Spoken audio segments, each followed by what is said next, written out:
ಶ್ರೀ ಗುರುಭ್ಯೋ ನಮಃ. ಹರಿ ಓಂ. ಮಹನೀಯರಾದ ಕನಕದಾಸರು ತಮ್ಮ ಈ ಪುಟ್ಟ ಕೃತಿಯಲ್ಲಿ ಮನುಷ್ಯ ಭಗವಂತನನ್ನು ಯಾವ ರೀತಿಯಾಗಿ ನೆನೆಸ್ತಾನೆ, ಮನುಷ್ಯ ಭಗವಂತನನ್ನು ನೆನೆಸದಿರುವ ಕ್ರಮವೂ ಇದೆ, ಅದು ಹೇಗೆ ಅನ್ನುವುದನ್ನು ಬಹಳ ರೋಚಕವಾಗಿ ನಮಗೆ ತಿಳಿಸ್ತಾ ಇದ್ದಾರೆ. ಮರೆದೆನಭ್ಯುದಯದಲ್ಲಿ ನಿಮ್ಮನು ಮರೆಯೇನಾಪತ್ತಿನಲಿ ಪೊರೆಯೆಂದೊರಲುವೆನು ಮನವೇಕ ಭಾವದೊಳಿಲ್ಲ ನಮ್ಮಡಿಯ ಮರೆದು ಬಾಹಿರನಾದವನ ನೀ ಮರೆವರೇ ಹಸು ತನ್ನ ಕಂದನ ಮರೆವುದೇ ಮಮತೆಯಲಿ ರಕ್ಷಿಸು ನಮ್ಮ ನನವರತ ರಕ್ಷಿಸೋ. ಮರೆದೆನು ಅಭ್ಯುದಯದಲ್ಲಿ ನಿಮ್ಮನು ಮರೆಯನು ಆಪತ್ತಿನಲ್ಲಿ ಪೊರೆ ಎಂದು ಒರಲುವೆನು ಮನಂ ಏಕಭಾವದೊಳಿಲ್ಲ ನಿಮ್ಮಡಿಯ ಮರೆದು ನಿಮ್ಮಡಿಯ ಮರೆದು ಬಾಹಿರನಾದವನ ನೀ ಮರೆವರೇ ಹಸು ತನ್ನ ಕಂದನ ಮರೆವುದೇ ಮಮತೆಯಲ್ಲಿ ರಕ್ಷಿಸು ನಮ್ಮ ನನವರತ. ದೇವರನ್ನು ಭಗವಂತ ನನ್ನದು ತಪ್ಪಲ್ಲ ನಿನ್ನದೇ ತಪ್ಪು ಎಂಬುದಾಗಿ ದೇವರಿಗೆ ಚಾಲೆಂಜನ್ನು ಸವಾಲನ್ನು ಬೀಸಿದಂತೆ ಕನಕದಾಸರು ಹೇಳ್ತಾ ಇದ್ದಾರೆ. ಮರೆದೆನು ಅಭ್ಯುದಯದಲ್ಲಿ ಮನುಷ್ಯನಿಗೆ ಆಗುವುದೇ ಇಷ್ಟು. ಯಾವ ಮನುಷ್ಯನಿಗೆ ಯಶಸ್ಸಿದೆ, ಜೀವನದಲ್ಲಿ ಐಶ್ವರ್ಯವಿದೆ, ಸಂಪತ್ತಿದೆ, ತನ್ನ ಮಾತನ್ನು ಕೇಳುವಂತಹ ಜನ ಇದ್ದಾರೆ, ಪರಿಚಾರಕರಿದ್ದಾರೆ, ಅಂಥ ಮನುಷ್ಯನಿಗೆ ದೇವರನ್ನು ನೆನೆಸಬೇಕು ಅಂತನ್ನುವ ಅಗತ್ಯ ಇಲ್ಲ. ಅವನಿಗೆ ದೇವರನ್ನು ಮರೆತು ಬಿಡ್ತಾನೆ. ನಾನು ಮೊನ್ನೆ ಒಂದು ಮಾತನ್ನು ಹೇಳಿದೆ, ಸಾಮಾನ್ಯವಾಗಿ ಮನುಷ್ಯ ಯಶಸ್ವಿಯಾದದ್ದಕ್ಕಾಗಿ ದೇವರನ್ನು ಮರಿತಾನೆ ಅಂತಾಗೋದಾದರೆ ಯಶಸ್ವಿ ಆಗದೇ ಇರುವುದೇ ಒಳಿತೇನೋ. ಯಾಕೆ ಅಂದರೆ ಬಹಳ ಐಶ್ವರ್ಯ ಬಂತು ಅಂದರೆ ದೇವರು ಬೇಕಾಗಿಲ್ಲ. ನಾನು ನನ್ನ ಮೆಹನತ್ತಿನಿಂದ ಸಾಮರ್ಥ್ಯದಿಂದ ಸಂಪಾದನೆ ಮಾಡಿದ್ದೇನೆ, ಜನರ ಪರಿಚಯವಿದೆ, ಬೇಕಾದ ಜನ ನನಗಾಗಿ ಕೆಲಸವನ್ನು ಮಾಡ್ತಾರೆ, ನನಗೆ ಯಾರ ಹಂಗಿಲ್ಲ, ಯಾರ ಅಗತ್ಯವಿಲ್ಲ ಎಂದು ಭಾವಿಸಿ ದೇವರ ಬಗ್ಗೆ ನಾವು ಉದಾಸೀನರಾಗ್ತೇವೆ. ಇದು ನಮ್ಮ ಸ್ವಭಾವ. ದೇವರು ಯಾವಾಗ ನಮಗೆ ಬೇಕಾಗತ್ತೆ ಅಂದರೆ ನಮ್ಮ ಆಪತ್ತಿನಲ್ಲಿದ್ದಾಗ ದೇವರು ಬೇಕಾಗತ್ತೆ. ಆಪತ್ತಿಲ್ಲದೆ ಇದ್ದಾಗ ದೇವರಲ್ಲಿ ದೇವರನ್ನು ನೆನೆಸೋದಕ್ಕೆ ಅವಕಾಶ ಇಲ್ಲ. ಇದು ಮನುಷ್ಯನ ಸ್ವಭಾವ ಇದೆ, ಇದು ನಮ್ಮೆಲ್ಲರ ಅನುಭವ ಇದೆ. ಅದೇ ಮಾತು ಕನಕದಾಸರು ಹೇಳ್ತಾ ಇದ್ದಾರೆ. ಎಲ್ಲ ಜೀವರಾಶಿಗಳ, ಎಲ್ಲ ಜನರ, ಪ್ರಜೆಗಳ, ಮನುಷ್ಯನ ಸ್ವಭಾವವನ್ನು ಎತ್ತಿ ತೋರಿಸಿ ನಮಗೆ ಹೇಳ್ತಾರೆ. ಮರೆದೆನು ಅಭ್ಯುದಯದಲ್ಲಿ, ಒಳ್ಳೆ ಸಮೃದ್ಧಿ ಬಂತು ಅಂತಂದರೆ ಪೂರ್ಣ ಮರ್ತು ಹೋಗುತ್ತೆ. ಯಾರು ದೇವರು ಅನ್ನುವುದೂ ಪ್ರಶ್ನೆಯನ್ನು ಮಾಡುವಷ್ಟು ಮನುಷ್ಯನಿಗೆ ಅಹಂಕಾರ ಬಂದು ಹೋಗುತ್ತೆ, ಕೋಡು ಮೂಡುತ್ತೆ, ಸೊಕ್ಕಿನಿಂದ ಮನುಷ್ಯ ವರ್ತಿಸ್ತಾನೆ. ಮರೆಯನು ಆಪತ್ತಿನಲ್ಲಿ. ಇಂಥ ಸಂದರ್ಭದಲ್ಲೇನೆ ಭಗವಂತ ಹೇಳಿದ್ದೇನು ಅಂತಂದರೆ, ಯಾವ ವ್ಯಕ್ತಿ ಸಾತ್ವಿಕನಾಗಿದ್ದು ದೇವರನ್ನು ಮರ್ತಿದ್ದಾನೋ, ಐಶ್ವರ್ಯದ ಕಾರಣಕ್ಕಾಗಿ ಸಂಪತ್ತಿನಿಂದಾಗಿ ಮರ್ತಿದ್ದಾನೆ, ಅಂಥವನಿಗೆ ಸಂಪತ್ತು ಕಳೆದು ಹೋಗುವಂತೆ ನಾನು ಮಾಡ್ತೇನೆ. ಪರಮಾತ್ಮ ಹೇಳ್ತಾನೆ, ದಾರಿದ್ರ್ಯಂ ಪರಮಂಜನಂ. ಮನುಷ್ಯನಿಗೆ ದಾರಿದ್ರ್ಯ ಬಂತು ಅಂತಂದರೆ ಇದ್ದ ದೇವರು ಕಾಣ್ತಾನೆ.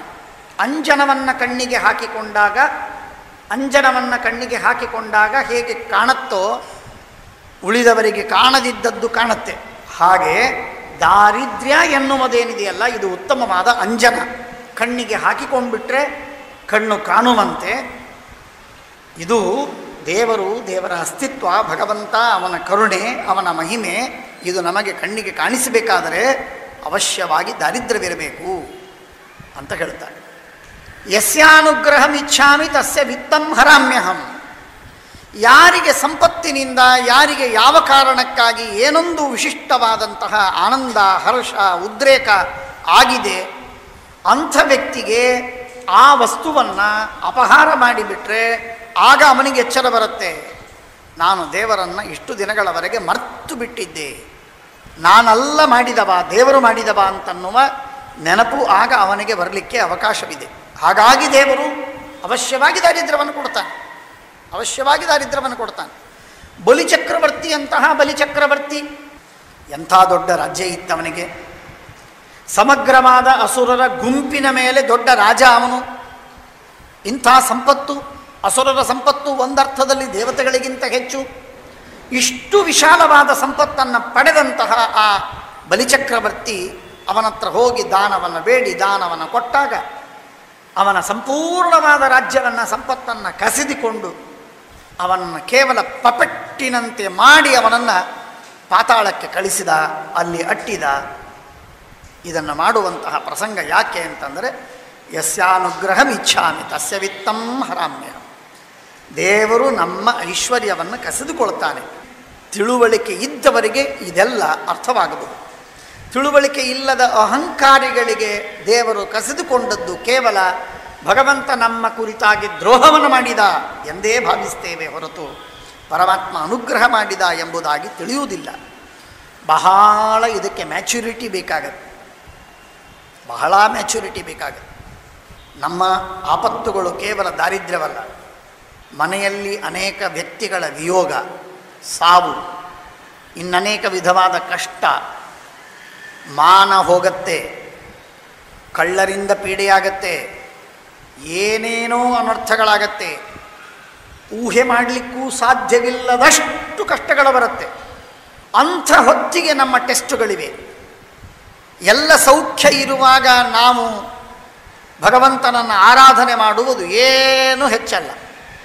ಆಪತ್ತಿನಲ್ಲಿ ನಾವು ದೇವರನ್ನು ಮರೆಯದಿರುವುದೂ ಒಂದು ಹೆಚ್ಚೆ. ಹಾಗಾಗಿ ಒಂದು ಕಡೆಗೆ ಸಿರಿ ಸಂಪತ್ತು ಇದ್ದದ್ದಕ್ಕಾಗಿ ದೇವರನ್ನು ಮರೆತದ್ದುಂಟು. ಕೆಲವೊಮ್ಮೆ ದೇವರು ನಮ್ಮನ್ನು ಟೆಸ್ಟ್ ಮಾಡುವಷ್ಟು ನಮ್ಮ ಪೇಷನ್ಸನ್ನು ಹೊರಗಲ್ಲಿಗೆ ಹಚ್ಚುವಷ್ಟು ಭಗವಂತ ನಮ್ಮ ಜೊತೆಗೆ ಪರೀಕ್ಷೆಯನ್ನು ಮಾಡ್ತಾನೆ. ಕಷ್ಟಗಳ ಮೇಲೆ ಕಷ್ಟಗಳ, ಕಷ್ಟಗಳ ಮೇಲೆ ಕಷ್ಟಗಳು ಕೊಟ್ಟು ಕೊಟ್ಟು ಭಗವಂತ ನಮ್ಮನ್ನು ಪರೀಕ್ಷೆ ಮಾಡಿದಾಗ ಆಗ ಭಗವಂತನಲ್ಲಿ ಭಕ್ತಿಯನ್ನು, ವಿಶ್ವಾಸವನ್ನು, ನಿಷ್ಠೆಯನ್ನು ಇಟ್ಟುಕೊಳ್ಳುವುದೇನಿದೆ ಇದು ಭಾರೀ ಅಸಾಧ್ಯವಾಗಿರುವ ಕೆಲಸ. ಅದೂ ಒಂದು ಮಾತು ಇಲ್ಲ ಅಂತಲ್ಲ. ಮರೆದನು ಅಭ್ಯುದಯದಲ್ಲಿ ನಿಮ್ಮನು ಮರೆಯನ್ನು ಆಪತ್ತಿನಲ್ಲಿ. ಆಪತ್ತು ಬಂದಾಗ ದೇವರಿಗೆ ಶರಣ ಹೋಗ್ತೇವೆ. ದೇವರು ಅಂದರೆ ಏನು? ಇನ್ನೇನಲ್ಲ.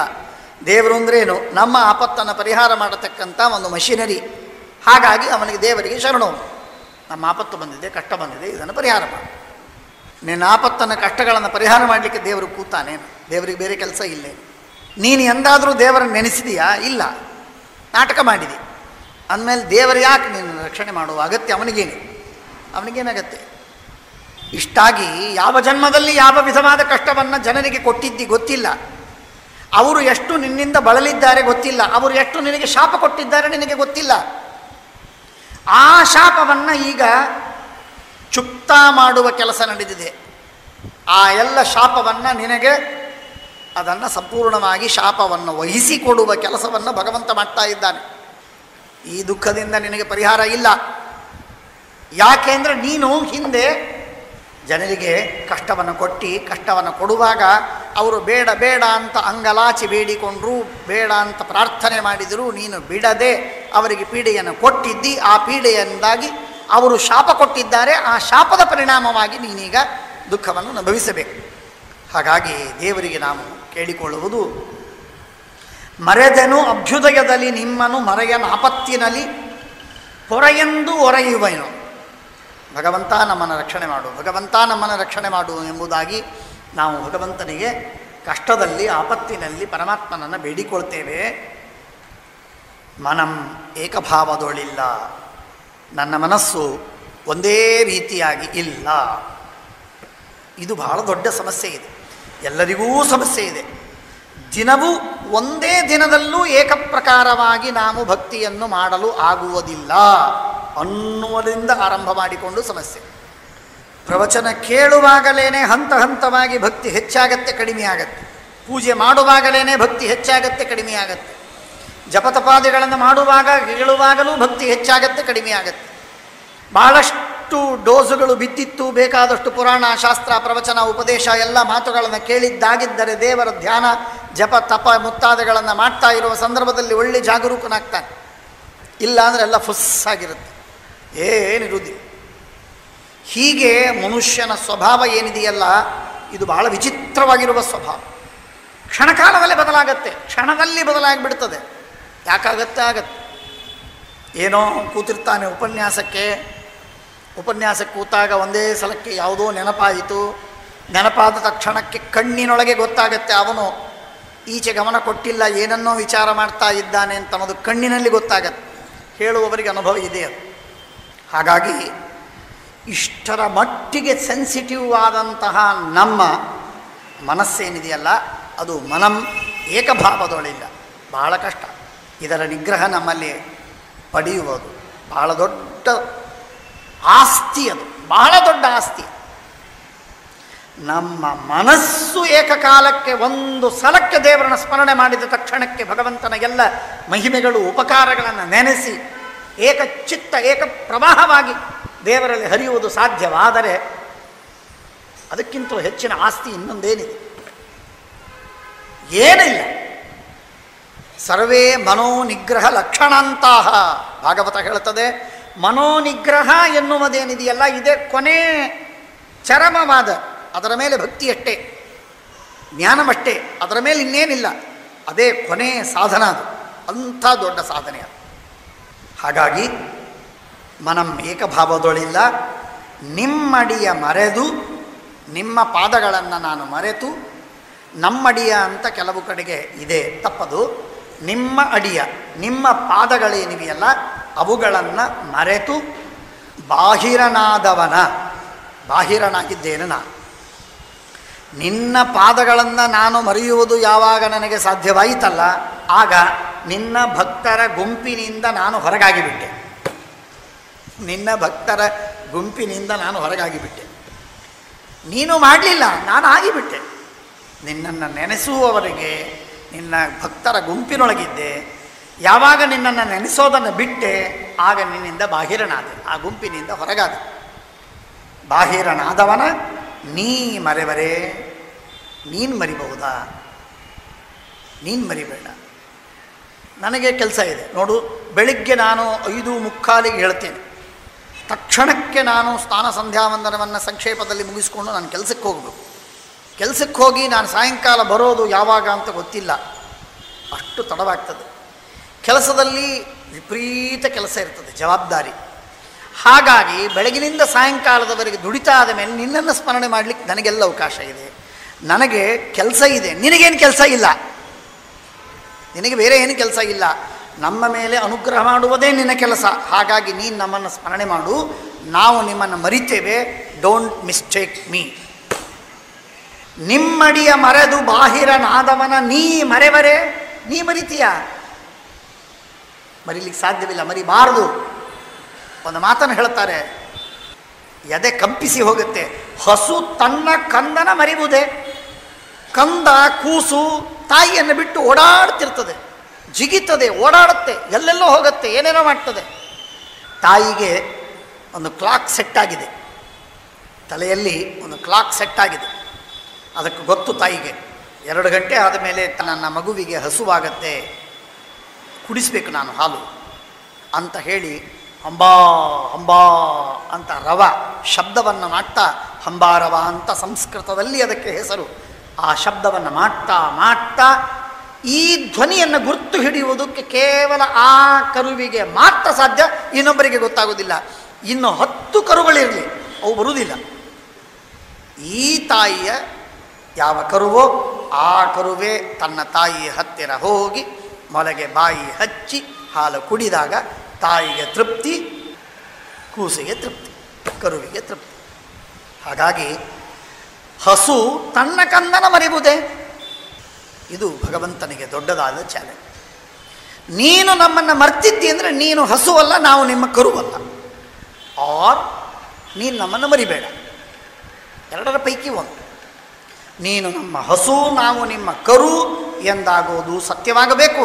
ನೀನು ನಮ್ಮನ್ನು ಮರೀಲೂಬೇಕು. ಇದು ಹೇಗೆ? ಇದೀಗಾಗೋದಿಲ್ಲ. ನೀನು ನಮ್ಮನ್ನು ಮರಿಬೇಡ, ನೀನು ಸರ್ವಥಾ ಮರಿಬೇಡ. ನಮ್ಮ ಯಾವ ಆಪತ್ತಿನೊಳಗೂ ನೀನು ಬಂದೊದಗಿ ನಮ್ಮನ್ನು ಕಾಪಾಡಬೇಕು, ನಮ್ಮನ್ನು ರಕ್ಷಿಸಬೇಕು.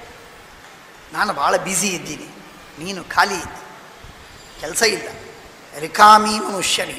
ಹಾಗಾಗಿ ನೀನು ನಮ್ಮನ್ನು ನೆನೆಸು, ನಮ್ಮ ಹತ್ರ ಬಂದು ಕಾಪಾಡು ಸ್ವಾಮಿ, ನಾನು ನಿಮ್ಮನ್ನು ಮರ್ತೆ ಅನ್ನುವುದಕ್ಕಾಗಿ ಮನಸ್ಸಿನಲ್ಲಿ ಇಟ್ಕೋಬೇಡ. ಬಹಳ ಮಹತ್ವದ ಮಾತು.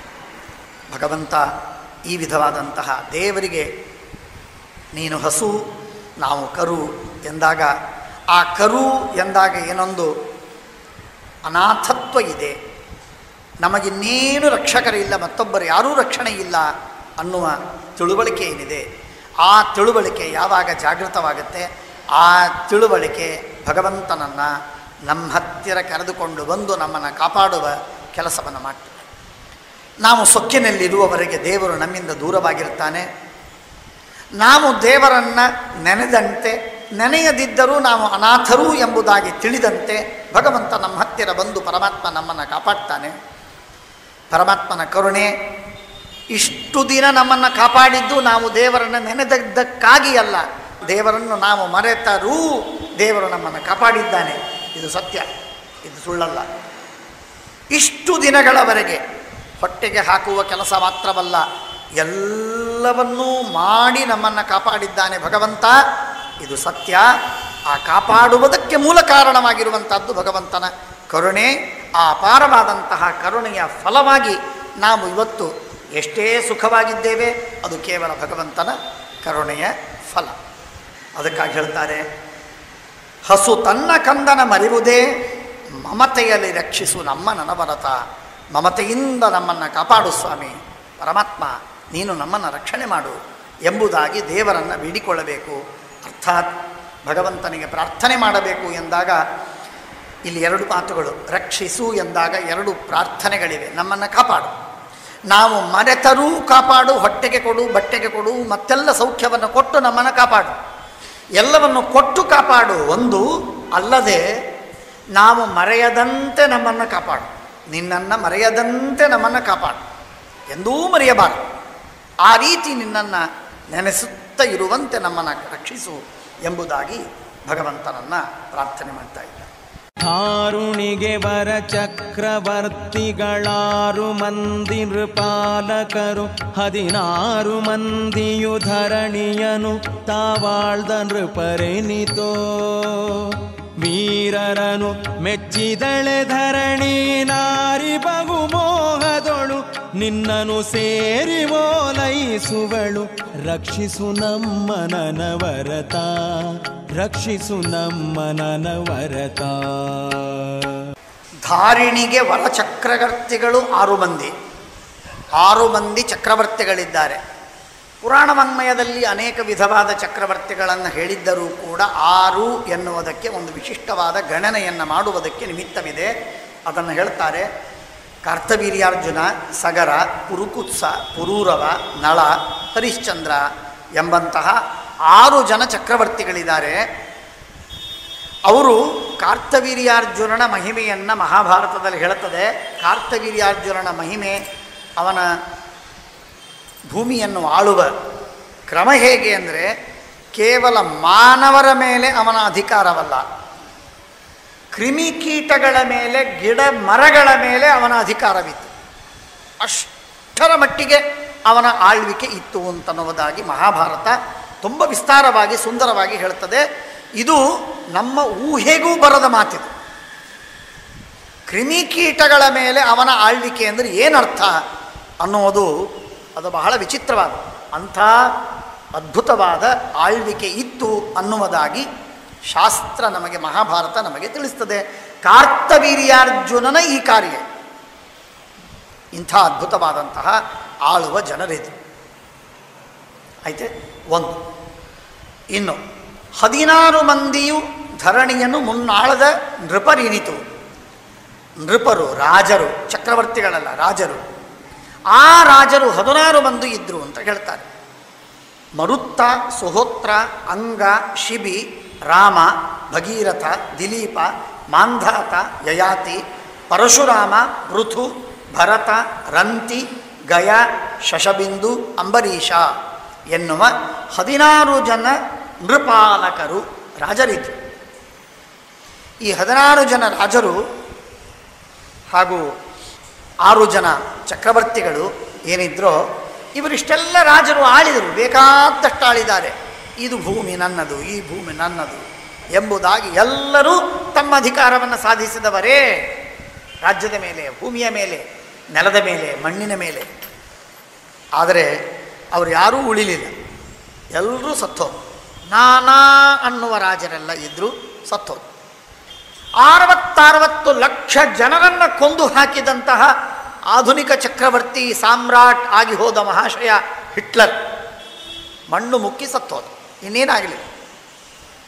ಎಷ್ಟು ಜನರನ್ನು ಕೊಂದರೂ ಅಷ್ಟೇ, ಎಷ್ಟು ಜನರನ್ನು ಬದುಕಿಸಿದರೂ ಅಷ್ಟೇ. ಕಾಲ ಬಂದ ಮೇಲೆ ಇವರು ಸಾಯಬೇಕಾದದ್ದು ನಿಶ್ಚಿತ.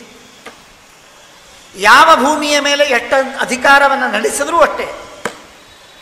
ಅಶೋಕನೂ ಹಾಗೆ, ಅಲೆಕ್ಸಾಂಡರು ಹಾಗೆ, ಹಿಟ್ಲರು ಹಾಗೆ, ಮುಸೋಲಿನಿಯೂ ಹಾಗೆ, ಯಾವ ದೊಡ್ಡ ರಾಜನೂ ಹಾಗೆ, ವಾಷಿಂಗ್ಟನ್ನೂ ಹಾಗೆ, ಲಿಂಕನ್ನೂ ಹಾಗೆ. ಯಾರೂ ಇದಕ್ಕೆ ಅಪವಾದರಲ್ಲ, ಯಾರೂ ಇದಕ್ಕೆ ಅಪವಾದರಿಲ್ಲ. ಧಾರಿಣಿಗೆ ವರಚಕ್ರವರ್ತಿಗಳು 6 ಮಂದಿ, ನೃಪಾಲಕರು 16 ಮಂದಿ. ಇವರೆಲ್ಲ ಧರಣಿಯನ್ನು ಮುನ್ನಾಳದ ನೃಪರೆನಿತು. ಇಷ್ಟೆಲ್ಲ ಜನ ಭೂಮಿಯನ್ನು ಆಳಿದವರಿದ್ದಾರೆ, ಇಲ್ಲ ಅಂತಲ್ಲ. ಆದರೆ ಇವರು ಯಾರೂ ವೀರ್ಯದಲ್ಲಿ, ಪರಾಕ್ರಮದಲ್ಲಿ ಕಡಿಮೆಯಂತೇನಲ್ಲ, ಬೇಕಾದಷ್ಟು ವೀರರಿದೆ. ಆದರೆ ಈ ವೀರರನ್ನು ಒಂದು ದಿನವಾದರೂ ಭೂಮಿ ಮೆಚ್ಚಿತ? ಭೂದೇವಿ ತಾಯಿ ಇಲ್ಲ. ವೀರರನ್ನು ಮೆಚ್ಚಿದಳೆ. ಅರ್ಥಾತ್ ಭೂಮಿ ಸರ್ವಥಾ ಇವರನ್ನು ಬಿಟ್ಟು ಹೋಗುವುದಿಲ್ಲ, ಅವರು ಸತ್ತು ಹೋದರೆ ನಾನು ಸತ್ತು ಹೋಗ್ತೇನೆ ಅಂತಂದ್ಲ, ಅನ್ನಲಿಲ್ಲ. ವೀರನನ್ನು ಮೆಚ್ಚಿದಳೆ. ನಾರಿ ಬಹುಮೋಹದಳು ನಿನ್ನನ್ನು ಸೇರಿ ಓಲೈಸುವಳು. ಪರಮಾತ್ಮ, ಅವಳು ಹೆಣ್ಣು ಭೂದೇವಿ, ಆ ಹೆಣ್ಣಿಗೆ ನೀನು ಗಂಡು. ಗಂಡನಾದ ನಿನ್ನ ಮೇಲೆ ಆ ಭೂದೇವಿಗೆ ತುಂಬ ಮೋಹ. ಹಾಗಾಗಿ ನಿನ್ನನ್ನು ಪ್ರೀತಿಸ್ತಾಳೆ. ನೀನಿರುವವರೆಗೆ ತಾನಿರ್ತಾಳೆ. ನೀನು ಆದೇಶ ಮಾಡಿದಂತೆ ತಾನು ಕೆಲಸ ಮಾಡ್ತಾಳೆ. ನೀನು ಹೇಳಿದಂತೆ ಅವಳು ಬೆಳೆಯನ್ನು ಬೆಳೆಸ್ತಾಳೆ. ರಾಜ್ಯವನ್ನು ಯಾರು ಆಳ್ತಾರೋ ಅವರನ್ನು ಸ್ವೀಕಾರ ಮಾಡ್ತಾಳೆ. ರಾಜ್ಯ, ಯಾರ ರಾಜ್ಯವೂ ಕೂಡ ಶಾಶ್ವತವಾಗಿ ನಿಲ್ಲದಂತೆ ನೋಡಿಕೊಳ್ತಾಳೆ. ನೀನೇ ಸರ್ವದಾ ರಾಜ ಎನ್ನುವುದನ್ನು ಮನಸ್ಸಿನಲ್ಲಿ ತಿಳಿದು ಈ ರೀತಿ ಭೂದೇವಿ ಮಾಡ್ತಾಳೆ. ನಾರಿ ಬಹುಮೋಹದಳು ನಿನ್ನನ್ನು ಸೇರಿ ಓಲೈಸುವಳು. ಆದ್ದರಿಂದ ರಕ್ಷಿಸು ನಮ್ಮ ನನವರತ. ಟೈಮ್ ಕ್ಯಾಪ್ಸುಲನ್ನು ಹಾಕಬೇಕು ಅಂತ ಇಂದಿರಾ ಗಾಂಧಿಯವರು ಪ್ರಯತ್ನ ಮಾಡಿದರು. ಪಾರ್ಲಿಮೆಂಟಿನ ಕೆಳಗಡೆ ಭೂಗರ್ಭದಲ್ಲಿ ಟೈಮ್ ಕ್ಯಾಪ್ಸುಲನ್ನು ಹಾಕಿ ಇಡಬೇಕು ಅಂತ ಪ್ರಯತ್ನ ಮಾಡಿದರು. ಆಗಿನ ಒಪೋಸಿಷನ್ನು ಅದನ್ನೆಲ್ಲ ಕಿತ್ತಾಕಿತು, ತೆಗೆದುಹಾಕಿತು, ಆಗದಿದ್ದಂತೆ ಮಾಡಿತು. ಇಂಥ ಶಿಲಾಶಾಸನಗಳು ಎಷ್ಟಿಲ್ಲ, ತಾಮ್ರ ಶಾಸನಗಳು ಎಷ್ಟಿಲ್ಲ. ಲಕ್ಷ ಲಕ್ಷ ತಾಮ್ರ ಶಾಸನಗಳು, ಶಿಲಾಶಾಸನಗಳಿವೆ. ಶಾಸನದಲ್ಲಿ ಅವರ ಹೆಸರು ಉಳಿತೇ ಹೊರತು, ಶಾಸನದಲ್ಲಿ ಅವರ ಹೆಸರು ಉಳಿತೇ ಹೊರತು ಅವರು ಯಾರೂ ಬದುಕಿ ಉಳಿಲಿಲ್ಲ, ಯಾರೂ ಉಳಿಲಿಲ್ಲ. ಇನ್ನೊಂದು ಪದ್ಯದಲ್ಲಿ ದಾಸರು ಹೇಳ್ತಾರೆ, ಶಿಲಾಶಾಸನಗಳಲ್ಲಿ ತನ್ನ ಹೆಸರನ್ನು ಬರೆಸಿ ನಾನಾ ವಿಧವಾದ ರೀತಿಯೊಳಗೆ ತನ್ನ ಪ್ರಖ್ಯಾತಿಯನ್ನು ಮಾಡಿಕೊಳ್ಳಬೇಕು ಅಂತ ನಮ್ಮ ಪ್ರಯತ್ನವನ್ನು ಮಾಡ್ತಾನೆ ಮನುಷ್ಯ. ಆದರೆ ಉಳಿಯೋದು ಅವನಿಗೆ ಆಯುಷ್ಯ ಇದ್ದಷ್ಟು ಕಾಲವೇ ಹೊರತು ಹೆಚ್ಚಿಗೆ ಯಾರೂ ಉಳಿಲಿಕ್ಕೆ ಸಾಧ್ಯವಿಲ್ಲ. ಹಾಗಾಗಿ ನಾರಿ ಬಹುಮೋಹದಳು ನಿನ್ನನ್ನು ಸೇರಿ ಓಲೈಸುವಳು, ರಕ್ಷಿಸು ನಮ್ಮ ನನವರತ.